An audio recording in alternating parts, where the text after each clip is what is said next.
Bueno, profe, creo que vamos a dar inicio. Perfecto, listo. Arranquemos entonces. Muchísimas gracias. Buenas noches, compañeros asistentes a la charla. El tema para el día de hoy es paz y FAS desde la teoría a la práctica. Mi tutor es el doctor Brian Álvarez, especialista en medicina de emergencias del SEC, nuestro fellowship de ultrasonido de la Pontificia Universidad Javeriana Cali. Vamos a dar inicio a la presentación. Entonces, esta es la tabla de contenido que vamos a desarrollar durante la charla. Vamos a dar una breve introducción, hablar un poco de la historia, de cómo ha transcurrido el advenimiento de este protocolo, por así decirlo, en la historia de la medicina de urgencias, un poco de datos epidemiológicos para contextualizar por qué requerimos este tipo de instrumentos a la hora de atender a nuestros pacientes en contexto de trauma, algunas indicaciones, contraindicaciones, hablar propiamente de la técnica, limitaciones que tiene el estudio, alguna evidencia que respalda su uso y unas pequeñas conclusiones.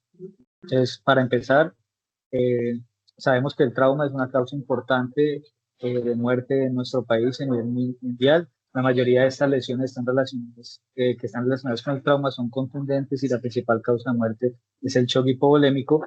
La tomografía computarizada por contraste se considera pues el estándar de oro para el diagnóstico de estas lesiones traumáticas. No siempre está disponible. El requerimiento del traslado del paciente puede llegar a tener ciertas complicaciones en cuanto a su logística. Y la llegada de la evaluación enfocada con ecografía en trauma al FAS hace 3 décadas ha permitido pues, a nosotros los clínicos realizar este cribado rápido de lesiones al lado de la cama de los pacientes, especialmente en aquellos pacientes que están hemodinámicamente inestables y que requerimos pues, tomar decisiones mucho más rápido dentro de la práctica. El IFAS es una evaluación rápida enfocada con ultrasonido para el trauma. Ahora es un estándar en el examen ampliamente utilizado y reconocido internacionalmente en la atención del trauma. Un poco de la historia del FAS. Inicialmente en los pacientes que estaban en contexto de un politrauma, lo que se hacía para diagnosticar si había o no presencia de líquido libre era el lado peritoneal. Esto era lo que se utilizaba principalmente para el diagnóstico del FAS. Estos procedimientos invasivos, como el lado peritoneal o la paroscopia, se utilizaban comúnmente para diagnosticar prácticamente todas las lesiones intraabdominales.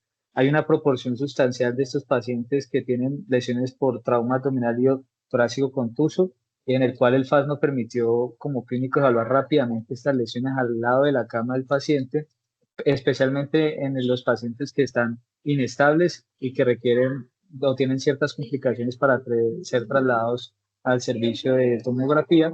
Hacia el año 1970 se introdujo la ecografía en Europa para la evaluación de los pacientes con trauma. Hacia el año 1984 se realizó un estudio, el doctor Tilín realizó un estudio comparativo de ecografía versus el lado peritoneal, donde se encontró que la realización del protocolo FAS tenía una sensibilidad mucho mayor para el reconocimiento, tenía una sensibilidad que se equiparaba por lo menos al lado peritoneal con menos riesgo de complicaciones a la hora de diagnosticar líquido libre.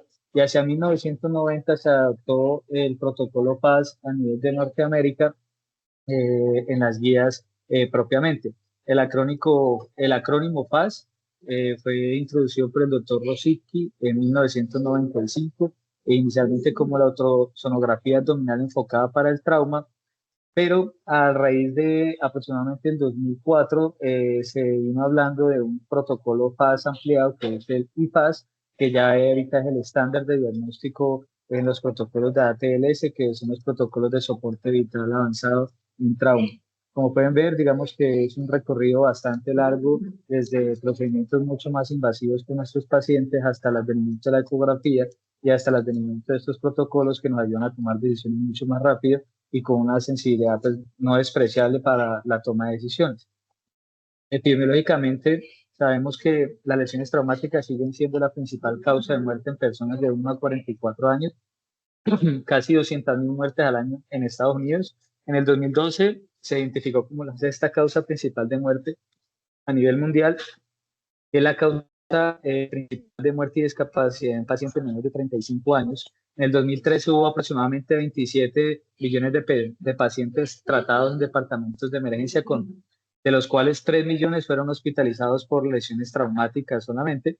El trauma es una epidemia en nuestro tiempo con morbilidad y mortalidad desproporcionadas que afectan tanto a adultos jóvenes como a adultos mayores. Es el 30 al 40% de las muertes del trauma es por hemorragia. De ahí la importancia de contextualizar por qué requerimos estandarizar y por qué requerimos de estos protocolos a la hora de la evaluación de estos pacientes. Algunos datos epidemiológicos que llaman bastante la atención, como pueden ver, esta es una tabla de disposición de trauma a nivel mundial, donde evalúan los tipos de trauma y qué posición tienen sobre, aquí está el puntero, qué posición tienen de causa de mortalidad a nivel mundial. Entonces, como pueden ver, los accidentes de tránsito son la principal causa y ronda entre la primera y la quinta causa de mortalidad a nivel mundial. Y es importante que todas estas lesiones traumáticas que vemos aquí en este lado izquierdo de la tabla, pues no solo representan una alta tasa de mortalidad, sino que representan una alta tasa de años de vida con morbilidad, que también es importante que tengamos en cuenta pues a la hora de evaluar a nuestros pacientes. Aquí están, digamos, como las primeras causas, principalmente a nivel mundial hablan de accidentes de tránsito, autolisis, pues intentos suicidas, caídas, violencia interpersonal. En Colombia cambia un poco la situación y esta tabla, antes de pasar a los datos propiamente de Colombia, me parece importante trasladarla porque cada vez pensamos que la mortalidad y la morbilidad pues es de pacientes jóvenes, pero conforme pasan los años en este estudio, que pues ya tiene ya varios años encima, muestran que cada vez vemos que el porcentaje de adulto mayor que presenta lesiones traumáticas cada vez va en ascenso. Digamos que eso es significativamente muy importante por todas las complicaciones y comorbilidades que pueden tener estos pacientes, a los cuales, digamos, tenemos que tener y tomar decisiones mucho más rápidas, para los cuales requerimos, pues, herramientas que nos permitan eso, como el IFAS. En Colombia, digamos que desde el 2017 se viene implementando un Plan Nacional de Registro Único en Trauma, donde los pioneros han sido la ciudad de Cali, la ciudad de Bucaramanga y pues por ahí está la ciudad de Bogotá. En Colombia representa la cuarta causa de muerte en la población general, siendo los hombres jóvenes los que constituyen el mayor número de víctimas. Y lastimosamente en Colombia es de las que tiene la mayor tasa de homicidios en el mundo, son 19.19 por cada 100.000 habitantes hasta datos del 2019, que esto supera casi 3 veces el valor global pues, que tenemos aquí en Colombia en respecto pues, a nuestros conterritoriales. Entonces, como pueden ver, digamos que el trauma es una epidemia, es algo que tenemos que saber tratar y pues el IFAS es una herramienta que nos proporciona mucha información que podemos utilizar directamente en la práctica clínica. Vamos a hablar un poco de definiciones. Como pueden ver, el FAS se define como la evaluación focalizada con sonografía para trauma, como la había puesto anteriormente en la historia. Antes hablaba de la evaluación abdominal, se cambió a una evaluación focalizada. Digamos que la evolución de esta terminología, aquí como podemos ver en esta grafiquita de la izquierda, se introdujo por primera vez en Europa en el año 1970, donde empezaron a hablar sobre el uso de la ecografía para la evaluación de los pacientes con traumatismos, hasta ya el desarrollo del IFAS, que es lo que actualmente está protocolizado en las guías de la ATLS, donde ya explicaremos que lo que hacen es coger todas las ventanas de evaluación que se utilizan en el FAS, que ya las describiremos, y les agregan la evaluación propiamente de la ventana pleural para descartar neumotoras y entoras. Entonces, es importante definir que el FAS lo que nos va a hablar es de la presencia de líquido libre en cavidad a nivel abdominal o la presencia de un neumotoras a nivel de la caja torácica, y lo que vamos a reportar es positivo o negativo. Y con esas interpretaciones pues vamos a tomar decisiones y conductas propiamente. Las indicaciones y contraindicaciones, aquí en esta tableta de la derecha es una tabla circular que nos muestra en la última guía de la FLS de la del volumen 11, nos muestra que esas son como las ayudas diagnósticas que tenemos a la hora de la evaluación primaria en nuestros pacientes, y cabe recalcar que los estudios diagnósticos de FAS y IFAS hacen parte pues, de ese protocolo. Entonces, todo paciente que ingrese al servicio de urgencia en contexto de un trauma abdominal contuso, un trauma penetrante, o pacientes que estén hemodinámicamente inestables con causas desconocidas, digamos que son una indicación para realizar un FAS. Es importante aclarar que no solo se usa en pacientes que estén hemodinámicamente inestables, aunque digamos que su principal importancia es evaluar a estos pacientes que están hemodinámicamente inestables para tomar decisiones mucho más rápidas, pero también en pacientes estables los podemos utilizar y sigue siendo una herramienta muy útil para la valoración. Nos va a detectar hemoperitoneo, hemotoras, taponamientos en estadios precoces. Nos permiten realizar una monitorización seriada cuando hablamos del REFAS, que es, digamos, la realización seriada de este protocolo para evaluación y darle seguimiento a los pacientes. Nos ayuda a decidir con urgencia si el paciente va a requerir un estudio imageneológico adicional como una tomografía o si solo vamos a dejarlo en una observación. Y su importancia radica mucho en ahorrar tiempo en esa toma de decisiones, minimizando pues, la radiación que van a llevar los pacientes, que van a llevar los pacientes en vez de llevarle una tomografía que puede ser no necesaria. Yo quiero aclarar ese punto que los estudios imagenológicos, cuando son necesarios y cuando se pueden tomar, hay que hacerlos y no hay que retrasarlos mediante ningún protocolo, pero con este FAS podemos realizar un abordaje inicial con el fin de identificar qué pacientes tal vez no requieran mayores estudios de imágenes, sino solo un seguimiento con un RIFAS para evitar, digamos, exposición a otro tipo de radiación. Entonces, no hay una contraindicación formal para la realización de un FAS, a menos que este protocolo, como les explico, pues retrase conductas que puedan salvar la vida del paciente propiamente, que retrase el traslado al quirófano. Y para pacientes hemodinámicamente estables, pues como les decía, pues nos puede dar mucha información, nos puede ayudar, digamos, a determinar qué paciente va a requerir la realización de un estudio de imagen mucho más grande o mayor, ¿cierto? Entonces, como pueden ver, se indica principalmente para pacientes hemodinámicamente inestables. En la ATLS es importante que se indique que se realice durante la letra C del ABC de la evaluación del paciente. Ya hablando propiamente de la técnica, aquí hay datos pues bastante interesantes. Dice que realiza principalmente con imágenes en modo B. Se utiliza una sonda convexa de baja frecuencia de 3.5 a 5, 1 a 5 MHz, pero digamos que la literatura es variada respecto a qué sonda deberíamos utilizar. La sonda convexa, si contamos solo con esa sonda, nos va a permitir evaluar cada uno de los espacios que tenemos que evaluar en el protocolo FAS, lo mismo que la sectorial, pero digamos que la literatura es variada donde dice que si contamos con cada una de las diversas ondas para evaluar cada una de las partes que tenemos que hablar en el protocolo, digamos que nos va a permitir una mejor visualización y un mejor campo visual para identificar lo que tenemos que identificar propiamente en el protocolo. Como pueden ver, aquí en este esquema, perdón, está protocolizado cómo es esquemáticamente la realización del FAS.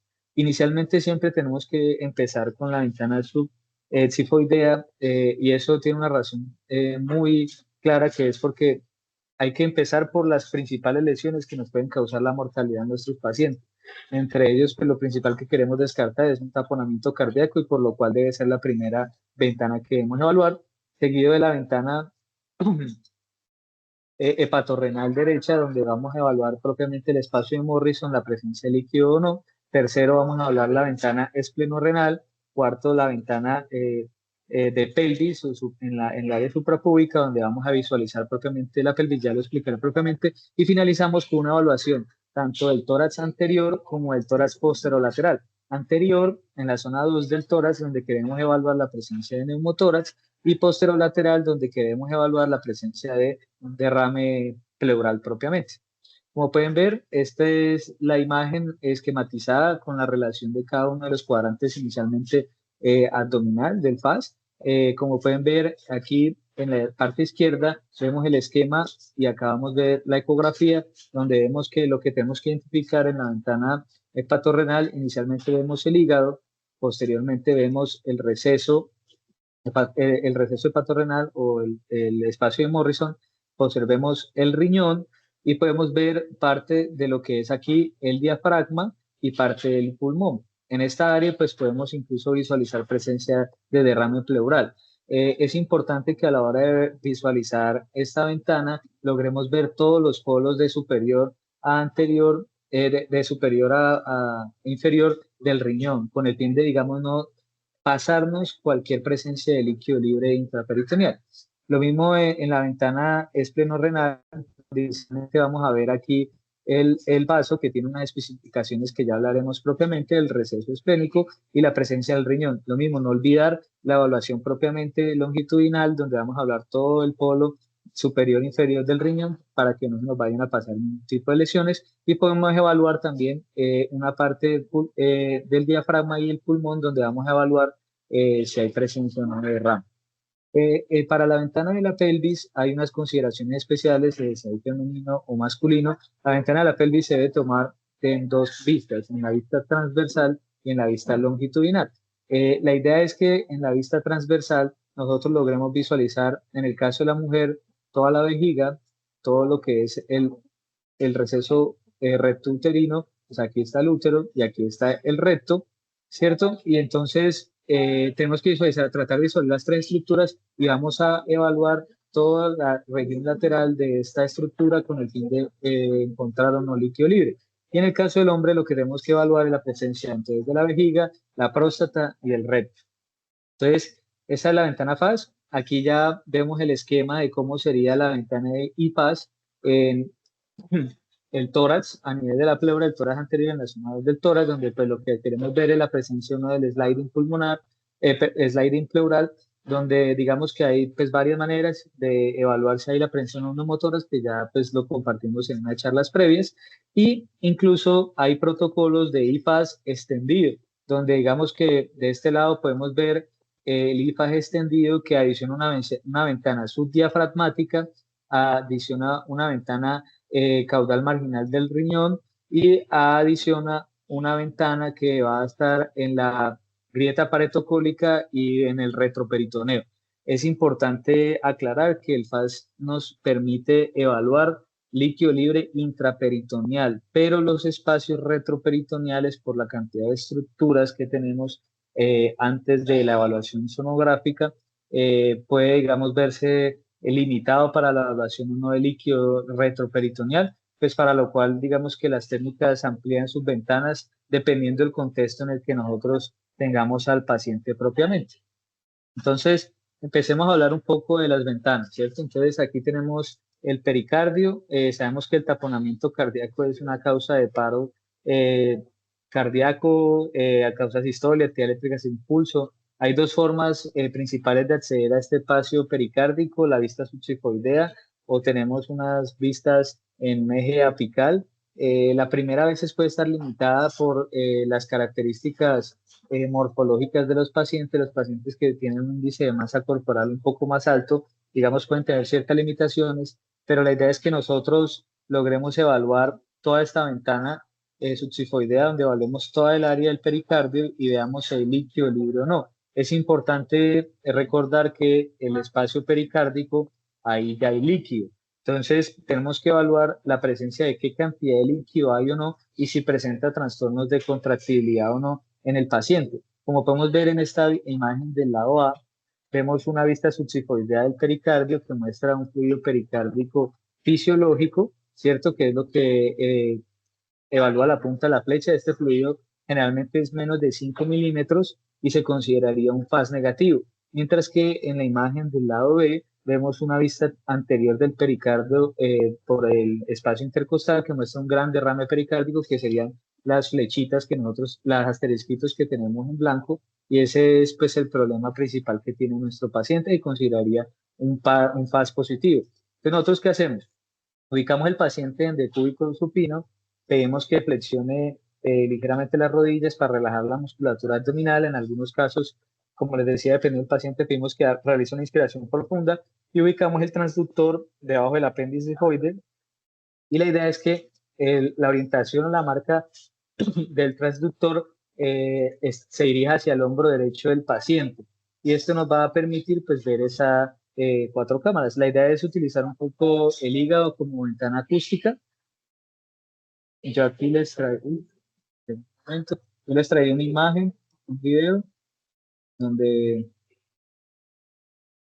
vemos propiamente cómo sería la vista y cómo sería la contractilidad cardíaca en un paciente normal, ¿cierto? Y esto es lo que veríamos en un video en un paciente que tiene una ventana positiva en un taponamiento cardíaco.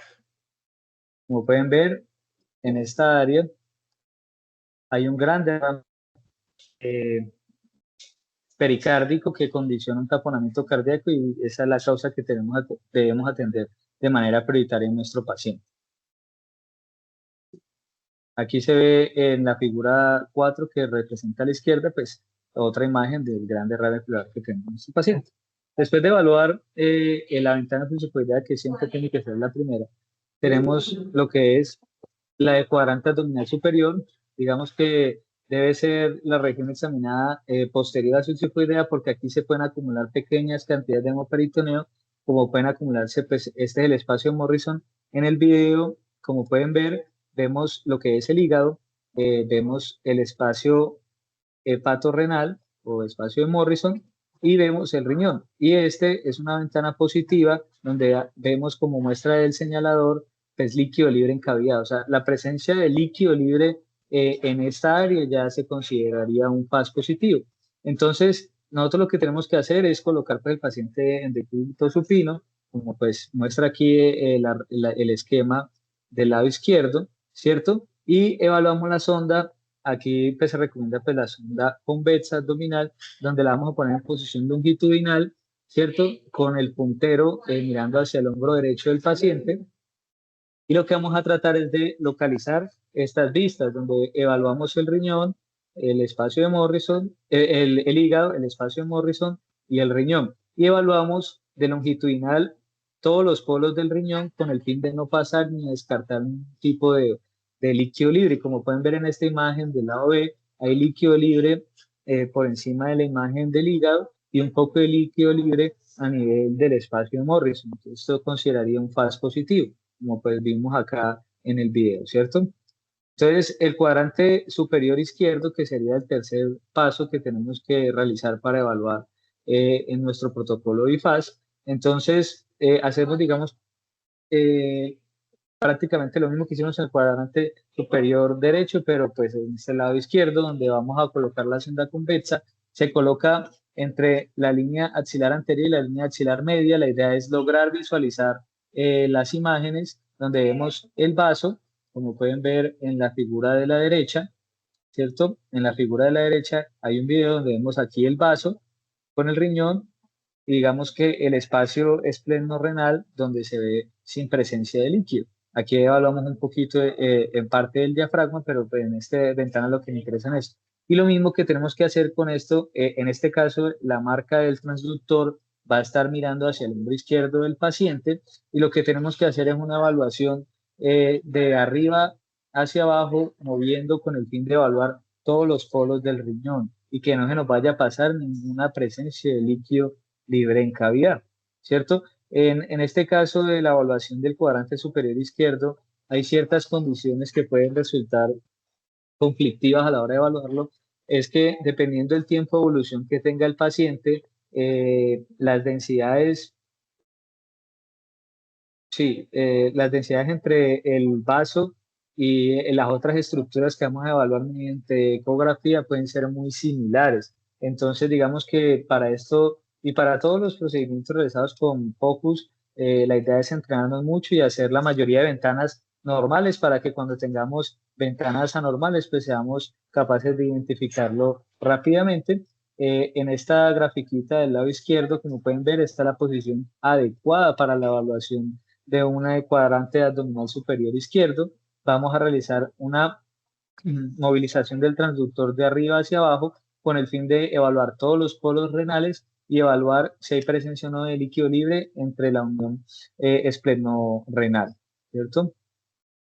La cuarta posición en el protocolo que vamos a evaluar es la pelvis. Esta posición es muy importante aclarar ciertas características que tiene esta frente a las otras. Esta se evalúa tanto en un eje transversal como en un eje longitudinal, ¿cierto? Y la idea de esto es evaluar todas las paredes a nivel de la vejiga y evaluar los recesos laterales para ver si hay o no presencia de líquido libre en cavidad. Es importante aclarar que en la vista transversal la idea no solo es que veamos la vejiga, sino que veamos también la próstata y veamos también el recto, ¿cierto? Y evaluar toda esta área con el fin de evidenciar si hay o no presencia de líquido libre, ¿cierto? Entonces, eso se entiende. Eso se entiende mucho. Entonces, con estos videos, este es un video donde nos muestra propiamente dónde está la vejiga, si hay presencia o no de líquido. Como pueden ver aquí señalado de rojo, hay presencia de líquido. esa vista transversal, y luego tenemos esta vista longitudinal, donde también evaluamos la vejiga y también tenemos la presencia de líquido libre en cavidad. Y eso nos va a dar la presencia de un FAS positivo, que pues luego ya tendremos que interpretarlo y decidir qué vamos a hacer con esa presencia, que ya hablaremos un poco de eso. Después de pasar pues por todas las ventanas que tenemos a nivel abdominal, la idea es pasar al espacio pleural, ¿cierto? Y como les explicaba ahorita al inicio de la charla, el espacio pleural lo vamos a evaluar tanto en la parte anterior como en la parte posterolateral, y en la parte anterior vamos a hablar entre el segundo y el quinto espacio intercostal, la presencia o no de sliding pleural, ¿cierto? Entonces sabemos que inicialmente lo que vamos a reconocer es el signo de alas de murciélago, donde vemos las dos costillas con la pleura que es hiperecogénica, donde lo que vamos a ver es si hay movilización de esta pleura con los movimientos respiratorios. Entonces aquí tenemos este video donde propiamente nos evalúa lo que es la pleura, ¿cierto? Aquí se ve la hiperecogenicidad de la pleura y alcanzamos a ver pues todo el movimiento del sliding pleural propiamente. Y eso es lo que nosotros tenemos que evaluar. Recordemos que para evaluar esta presencia o no de este sliding pleural, pues también podemos utilizar el modo M, con el cual vamos a evaluar el signo de la playa, la presencia del pulso pulmonar, y la idea es evaluar en estos espacios anteriores en la zona 2 del pulmón con el fin de buscar signos que nos indiquen que el paciente pueda tener neumotoras, como el signo del punto pulmonar. Y la idea posterior a esta anterior es evaluar los recesos posterolaterales para evaluar la presencia o no de derrame pleural, que esta es la imagen que, digamos, veríamos en caso tal de presencia de derrame pleural, los recesos posterolaterales, en este caso el derecho. Entonces, hablando un poco después de ver cómo es la técnica del FAS, de que, cuáles son las ventanas que vamos a hablar propiamente, hablemos un poco de las limitaciones que este tiene. Sabemos que el FAS nos permite identificar líquido libre en cavidad, pero va a tener ciertas limitaciones para evaluar cuando las hemorragias son de bajo volumen. Principalmente esto se ve evidenciado cuando estamos hablando de fracturas pélvicas, que tal vez las hemorragias, al no ser de un lecho arterial, sino más de lechos venosos, pueden ser de menos volumen, pero también comprometer la hemodinamia de nuestro paciente y puede tener ciertas limitaciones. No evalúa lesiones propiamente de vísceras, evalúa propiamente presencia de líquido libre. Digamos que en etapas muy tempranas de las lesiones o contusiones, pues digamos que puede tener ciertas complicaciones a la hora de valorar a los pacientes, pero para eso digamos que el protocolo REFAS, donde vamos a hacer una evaluación seria de los pacientes, va a tener, digamos, como la solución a esa limitación que tiene propiamente. Para las fracturas pélvicas, como lo nombré propiamente, la masa corporal de los pacientes o la presencia de gas intestinal puede ocasionar que haya limitación para la adquisición de las ventanas. La experiencia del operador, que aunque sí es, digamos, una limitación importante, esto con entrenamiento es muy factible en todos los servicios de urgencias, tanto para el médico emergenciólogo, incluso como para el médico general. Y más adelante le mostraré un estudio donde incluso hay protocolos de evaluación de FAS prehospitalarios para agilizar la toma de decisiones con los pacientes y pues no evalúa propiamente ningún tipo de lesión mesentérica o vascular, ¿cierto? Esta es una tabla donde compara la presencia del FAS con la presencia de la tomografía o la presencia de lado peritoneal. Como pueden ver, el FAS la ventaja es que es mucho, nos permite tomar decisiones operativas más temprano, es no invasivo, digamos que es replicable, no necesitamos trasladar al paciente a ningún área para hacerlo, lo podemos hacer, digamos que a la cama del paciente, pero pues digamos que tiene esas limitaciones que ya nombré propiamente. Esta tabla es muy interesante, nos la trae la TLS de la última guía, y recordar que también pueden haber falsos positivos como falsos negativos durante la realización del FAS. Importante en la ventana pericárdica, la presencia de pericarditis, la presencia de una efusión pleural, ascitis.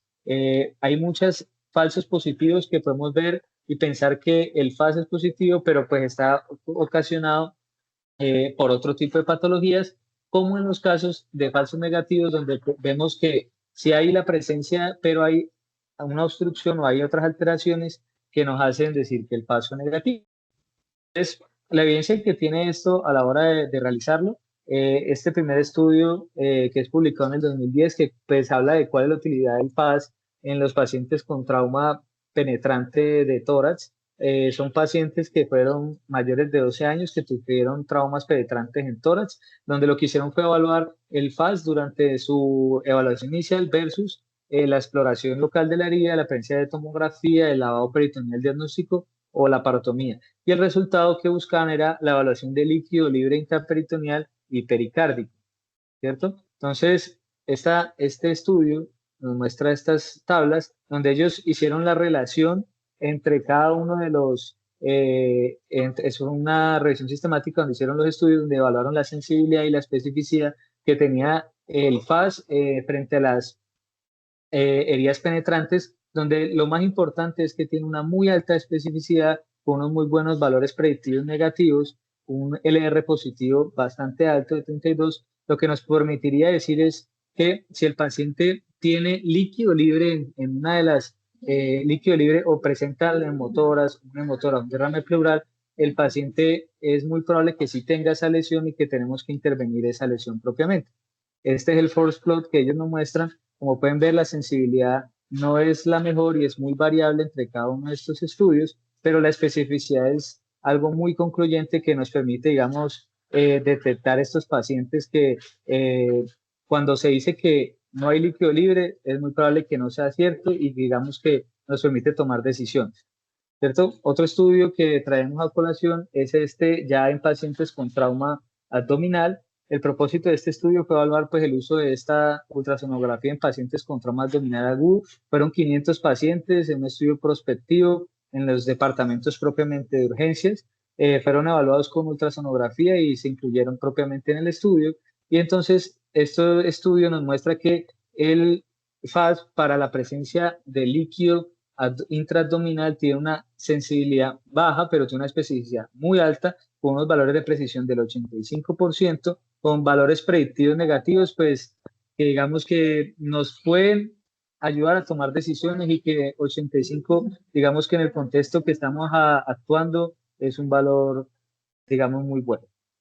Entonces, este otro estudio es un estudio prospectivo que comparó 419 ingresos por trauma en dos grupos, evaluó en un grupo hacerle FAS y en otro grupo no hacerle FAS, y lo que ellos quisieron ver era cuál de estos pacientes, cuál de estos resultados podría cambiar o no la presencia de la toma de decisiones en cuanto al paciente, ¿cierto? Entonces, este estudio les voy a mostrar aquí, estos son los resultados de las tablas de manejo, donde este estudio vio que antes de la realización de un FAS se tenía pensado una conducta respecto al paciente y posterior a la realización del FAS, digamos que en un 46% de los pacientes que ellos encontraron hubo un cambio en la conducta, ya sea que fue llevado a manejo quirúrgico de manera más precoz o se decidió la realización de una imagen o se decidió solamente la realización de realizarle una observación al paciente. Esto no solo, pues digamos, permitió tomar decisiones un poco más rápido, sino que mejoraron y redujeron la tasa de toma de imágenes casi de un 47 a un 34%, lo mismo que redujo muy significativamente la tasa de toma de lavado peritoneal de un 10% a menos del 1%.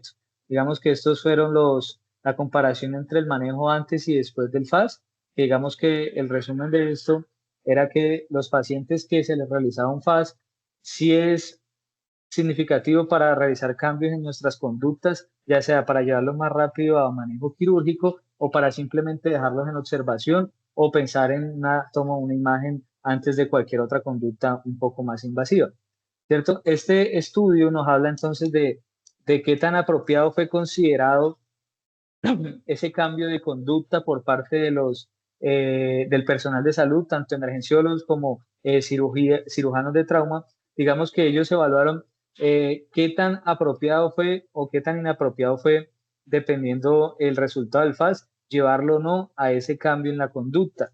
Y digamos que este estudio es muy interesante porque nos muestra que la mayoría de los FAS, el 68.4%, se realizó tanto en menos de 5 minutos en casi todos los pacientes, y lo que nos mostró es que todos los médicos a los cuales ellos sometieron este estudio, que fueron fue un estudio que realizó entre el 2018 y el 2019. Digamos que estuvieron de acuerdo en la conducta que tomaron después de realizar el FAS. Entonces, como pueden ver, este estudio no solo evaluó la presencia del FAS, sino también evaluó la presencia de neurosonografía y otras adquisiciones, pero pues digamos que para la charla lo que nos atañe es la presencia o no del cambio de conducta respecto al FAS. Y digamos que esta es la tabla de decisiones que ellos tomaron respecto a la presencia o no del IFAS. Como pueden ver, digamos que la acción que ellos tomaron fue representativa a la hora de cambiar o no la decisión respecto al FAS y el contexto del paciente. Obviamente ellos evaluaron aquí otras circunstancias como la historia clínica, el contexto clínico y la radiografía, pero lo quiero llevar a colación es en cuanto a la importancia que tenemos en esta herramienta para tomar decisiones en nuestro servicio de urgencia. Este es, digamos que una revisión de los últimos 15 años, de los últimos 25 años del FAS y los últimos 15 años del IFAS. Este artículo de revisión nos muestra como los resúmenes en cuanto a qué estructura o qué ventana estamos evaluando y la especificidad y la sensibilidad. Yo quiero que quede claro, digamos que con esta parte de que la evaluación de FAS tiene una sensibilidad un poco baja respecto a cierto tipo de lesiones, pero su especificidad es alta. Entonces ellos nos proponen este diagrama conceptual donde vemos si el paciente tiene un IFAS positivo y el paciente está inestable, es un paciente que va a requerir manejo quirúrgico inmediato, pero si el IFAS es negativo o el paciente se estabiliza o la cantidad de líquido que vemos no es, digamos, significativa respecto a la condición en la que tenemos a nuestro paciente, evaluamos la toma inicial de una tomografía o incluso la observación o la investigación de otras causas que pudieran estar comprometiendo a nuestros pacientes propiamente. Y digamos que ya aparte de la importancia de esto es que no es solo un protocolo que se ha evaluado en presencia de adultos, sino que ya se está hablando de utilizar este protocolo también en trauma pediátrico. Entonces, este fue un estudio retrospectivo que evaluó pacientes pediátricos con trauma contuso abdominal y entonces ellos evaluaron la presencia o no y esquematizaron que si el FAS estaba positivo, si el paciente estaba inestable, entonces el paciente lo llevaban a una tomografía y hacían el manejo acorde de la tomografía, pero si el FAS era, si el FAS era negativo, entonces ellos evaluaban no llevarlo inicialmente o rápidamente a un estudio de imagen y si el paciente estaba estable, claramente, sino evaluar si el paciente lo iban a dejar en observación o si solo iban a hacer un REFAS, que es un estudio seriado del protocolo con el fin de evitar llevar a este paciente. Y entonces ellos lo que vieron es que esto tiene una sensibilidad, una especificidad y unos valores predictivos, evaluando la presencia del FAS y el RIFAS del 87% de sensibilidad, con una especificidad del 93%, con valores predictivos del 91% positivo y valor predictivo negativo del 81%, con una razón de verosimilitud de 34.6, lo que habla de un fuerte predictor independiente de una tomografía positiva, ¿cierto? Entonces aquí, como pueden ver, esta es una imagen que nos muestra cuáles fueron esos hallazgos posteriores a la tomografía que encontraron a la hora de realizar los pacientes que tenían FAS positivo y con base en estos hallazgos pues se tomaron las conductas quirúrgicas pertinentes o de manejo de observación, vigilancia en UCI y demás. Y este es el resumen de la gráfica donde ellos pues evalúan la presencia de un FAS, un RIFAS. Que un IFAS de por sí ya nos da muchísima información en un paciente que está estable, que digamos las ventanas están negativos, la presencia de una evaluación seriada con un RIFAS, como puede ver, lo que hace es aumentar el valor predictivo que tiene esta evaluación y aumentar propiamente la sensibilidad que esta tiene frente a otros estudios como la tomografía propiamente. Y este es el estudio que les comenté un poco al inicio de la charla, donde este estudio lo que nos muestra, y es bastante interesante porque lo que nos muestra es de que hacer un FAS antes de que el paciente llegue a los servicios de emergencia. Entonces, como pueden ver, es un estudio donde evaluaron 296 víctimas de trauma en un entorno prehospitalario y lo que vieron es que la presencia de la historia clínica y un FAS prehospitalario mostró una alta sensibilidad y una alta especificidad para la detección de líquido libre en comparación solamente con la historia clínica, y esto lo que hizo fue reducir el tiempo medio de admisión a los servicios de emergencia, aproximadamente entre 15 y 20 minutos cuando se combinaba la presencia de un FAS positivo con la presencia de una historia clínica, 15 minutos de tiempo que podemos ganar para actuar conforme a lo que requiera nuestro paciente. Y no solamente eso, digamos que aparte de eso, redujo el tiempo entre lo que es la presencia de ingreso a los servicios de urgencia y el tiempo entre la presencia de la realización o el traslado a salas de cirugía en los pacientes que ya tenían un FAS previo, aproximadamente en unos 10 minutos. Digamos que dependiendo de las características del contexto del paciente y lo que pudiéramos hacer, lo que nos dice es que entre más rápido podamos actuar respecto a hacia lo que encontremos con este protocolo, mucho más beneficioso va a ser para nuestro paciente.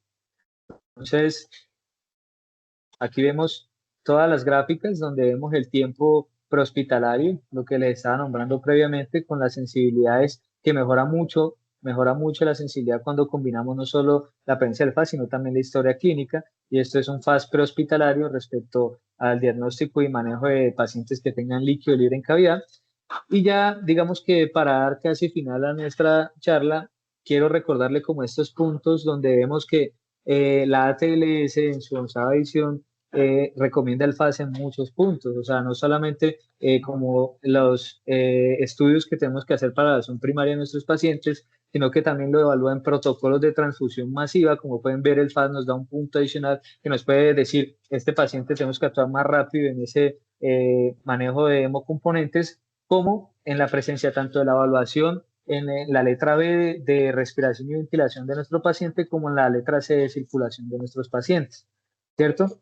Y en manera de conclusión, les comparto estos dos algoritmos. El uno es un algoritmo de evaluación del trauma cerrado de abdomen y el otro es un algoritmo de evaluación de trauma transmediastinal. Digamos, como para no alargar un poco la charla, quiero pues mostrarles que en los dos algoritmos se utiliza el FAS en pacientes inestables para tomar decisiones que van a ser críticas en nuestros pacientes y que nos van a permitir definir muy rápido y probablemente darle más chance a estos pacientes con estas heridas de tener, digamos, un potencial de recuperación y, digamos, que lograr salvar pues más vidas.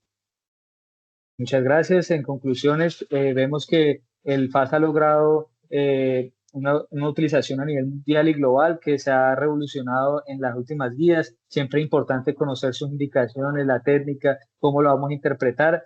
A pesar de que la tomografía pues sigue siendo el estándar de oro, el FAS es accesible, rápido, económico, tiene menos riesgos y nos va a dar, digamos, mucha información en pacientes que al estar tan inestable necesitamos tomar decisiones un poco más rápido. Obviamente siempre salvaguardando la vida del paciente y salvaguardando, digamos, no hacerle más daño a este y haciendo bien la técnica, conociendo las limitaciones. Si el paciente requiere una tomografía, hay que llevarlo a una tomografía, no debemos frenarlo pues por hacer protocolos adicionales, pero es una herramienta muy valiosa en el servicio de urgencias, nos proporciona información crítica durante la evaluación en tiempo real de nuestro paciente y es una herramienta que es extremadamente útil no solo en las salas de emergencia, sino en el triage, en el ambiente prehospitalario, y nos va a dar mucha información y nos va a permitir tomar decisiones mucho más rápido.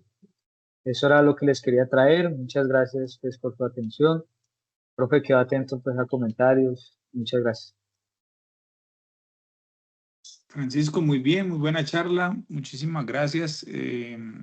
Tocaste temas interesantes de lo que se te pedía en el escenario de, bueno, y en qué estamos con ese tema.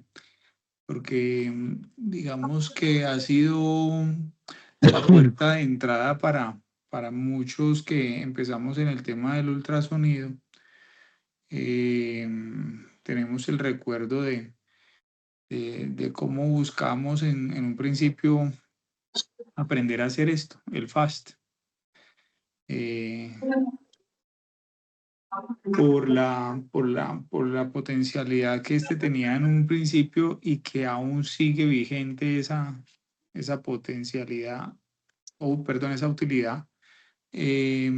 Entonces, pareciera como que se ha ido quedando allí, pero fíjense cómo ha ido evolucionando a la par a cómo han ido evolucionando las demás cosas en el escenario del ultrasonido en agudo, así como ha evolucionado las cosas de corazón, de neuro, de procedimientos, etcétera.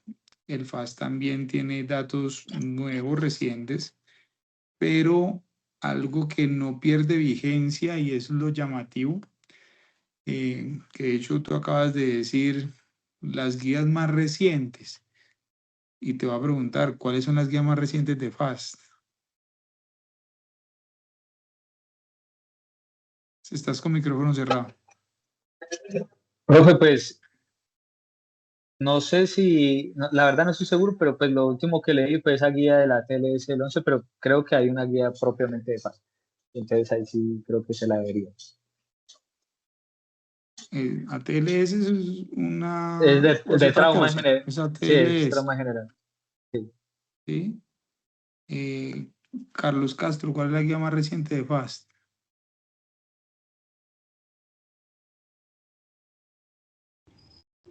Pues yo no recuerdo alguna puntual, tal vez la del Journal of Medical Ultrasound, no sé, como el 2023, si no estoy mal, pero como tal, una guía, no, pues no la tengo en mi radar. Bueno, yo sí sé quién sabe. Brian sabe cuáles son las dos guías de FAST. Brian, ¿cuáles son? Profesor, me disculpo, pero no tengo ese dato tampoco. No se te entendió nada.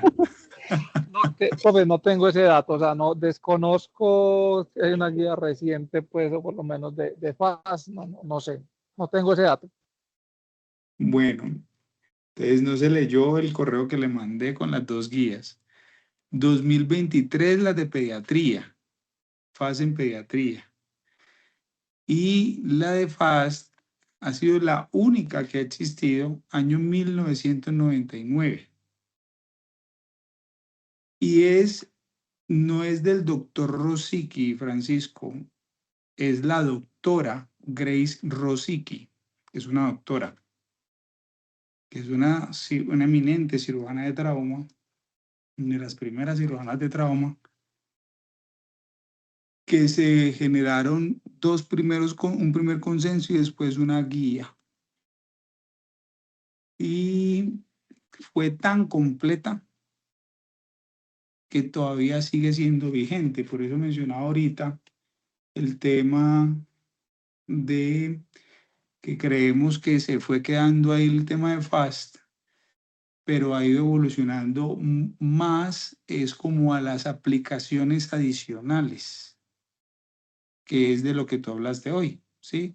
Por ejemplo, en el entorno hospitalario, que me pareció interesante lo que mostraste allí, y en los niños, porque hay unos datos interesantes en niños. Entonces, en niños empezó a crecer la información y hay una guía de niños más reciente.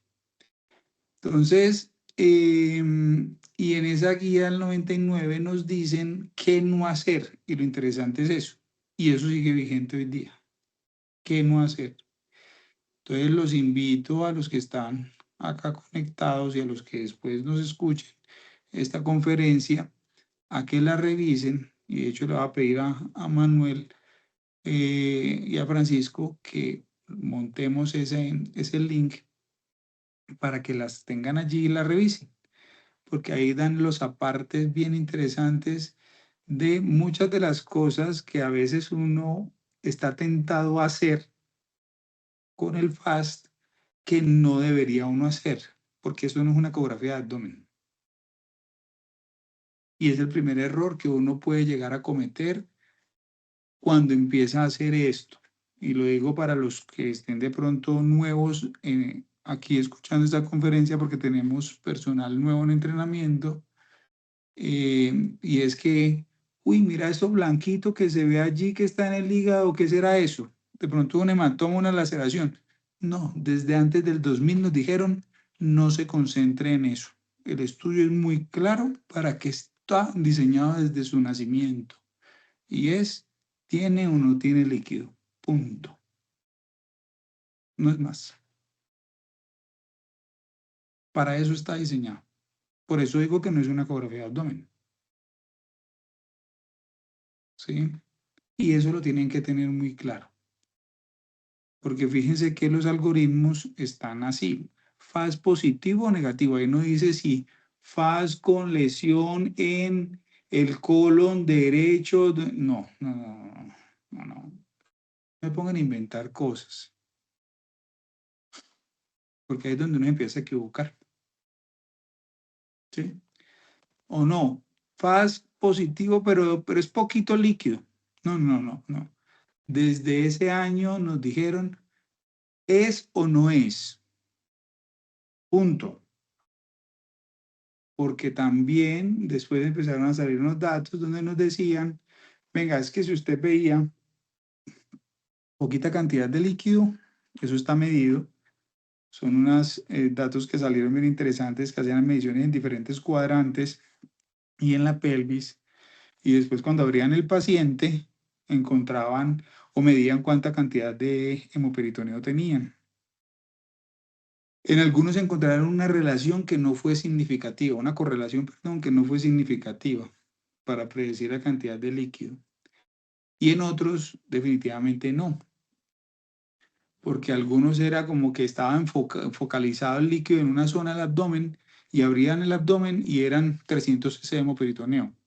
Y le encontraban una lesión de órgano sólido que necesitaba intervención.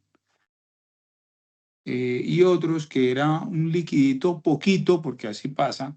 No, FAS tiene líquido, sí, pero poquito. Y por otro motivo lo tenían que llevar a la cirugía y abrían, eran 3 litros de hemoperitoneo. Y entonces, ¿por qué estábamos viendo poquito? Claro, porque era interasas, regado en todo el abdomen, que cuando ya usted lo saca, pues en una vasija cuantificado ya es diferente. Entonces, por eso uno no dice, es FAS positivo, pero poquito. No, eso no existe. Es positivo o negativo. Y esto que estoy diciendo es porque les va a pasar. Usted tiene el cirujano ahí al lado y él le va a decir, ¿pero qué tanto tiene? No, doctor, es positivo. No, pero no, es positivo. ¿Sí? Y así debe ser el reporte, el resultado. No lo dice Luis Bustamante. Desde el año 99, vuelvo a insistir, está así de categórico como uno debería reportarlo. Punto. ¿Eso a qué nos obliga? A que seamos muy claros con lo que estamos viendo. Y ahí es donde empieza uno a fallar. ¿Sí? Observo unos vasitos sanguíneos que son anecoicos y ahí se peló. ¿Sí? Porque es una linecita negra, anecoica, y se equivoca. Entonces, por eso este estudio hay que hacerlo con mucho detalle, con mucho juicio. Si bien puede ser un estudio entre comillas sencillo, es de mucho cuidado. Como todas las cosas en ecografía, mire que siempre soy como reiterativo en eso. Es de mucho cuidado y de mucho juicio. Entonces, ese es el primer mensaje. Y segundo, como dijo Francisco en varias oportunidades, hay que, por ejemplo, en el riñón, hay que mirar el riñón arriba, abajo, y yo le sumo medial y lateral. La vejiga hay que mirarla arriba, abajo, medial, lateral derecho y lateral izquierdo. Hay que ver por todo lado. ¿Sí? ¿Cuánto tiempo demora uno? Al principio podrás demorarte más y después ya lo haces mucho más rápido. Y lo otro que también me pasó en un par de oportunidades al principio, pacientes que tienen líquido libre en el abdomen por condiciones mórbidas de base y que uno no los considera. En medio del afán de la atención del paciente, puede uno pecar por eso. Entonces les voy a contar 2 historias. La primera, 2 de la mañana, aguacero ni el berraco. Nos llega un taxista con un paciente y nos lo tiran ahí hasta la reanimación politraumatizado. Bradicárdico, hipotenso. y ahí les tiro el primer dato, bradicárdico, hipotenso. FAST positivo, choqueado, como les acabo de mencionar, llamamos cirugía. Ya, profe, este paciente, si está así, tiene un FAST positivo en el abdomen, lo vamos a subir a cirugía, está rechoqueado, para que vaya cayendo al quirófano.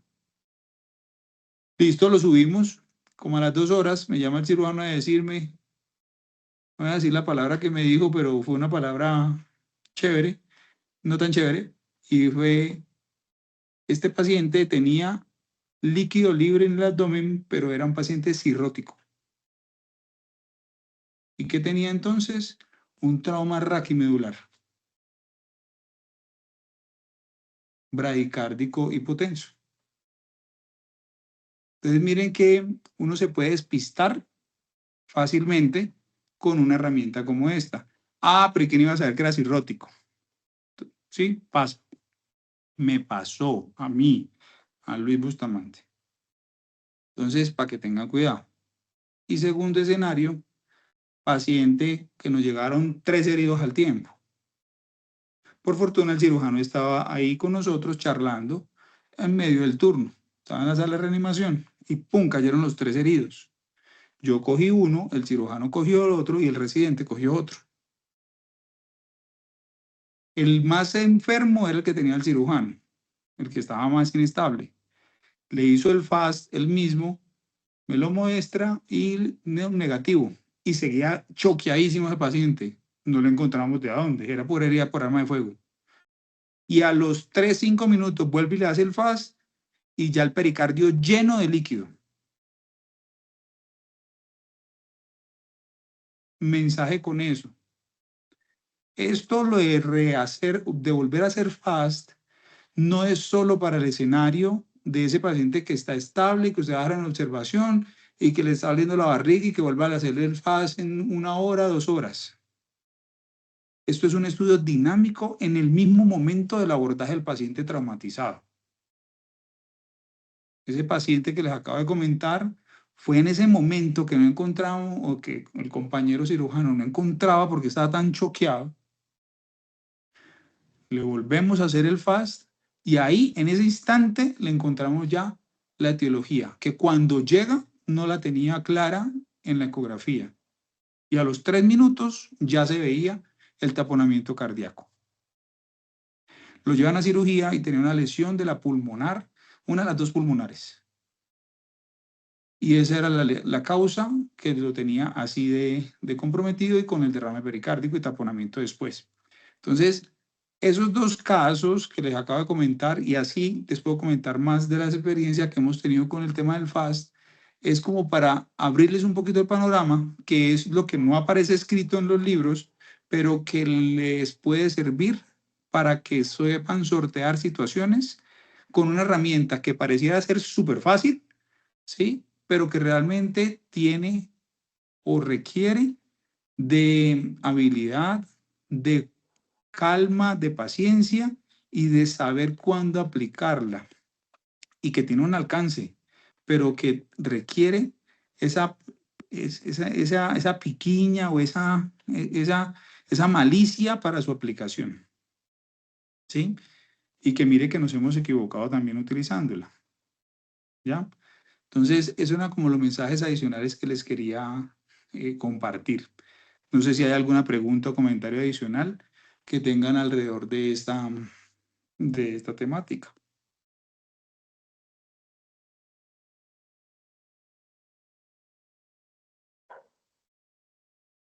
Brian, Carlos, comentarios adicionales.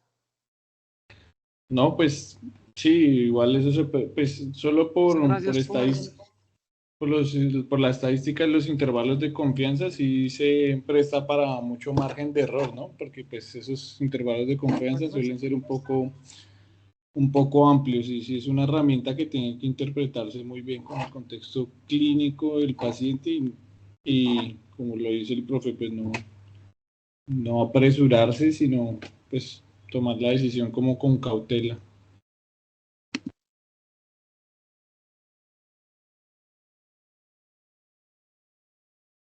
Bueno, muchachos, entonces si no hay más comentarios o preguntas, muchísimas gracias por la presentación, Francisco, y por los asistentes por estar acá en este espacio académico. Nos vemos dentro de 8 días. Que tengan muy buena noche. Vale, profe, muchas gracias. Gracias, Bueno, gracias. chao. Feliz noche, hasta luego. luego.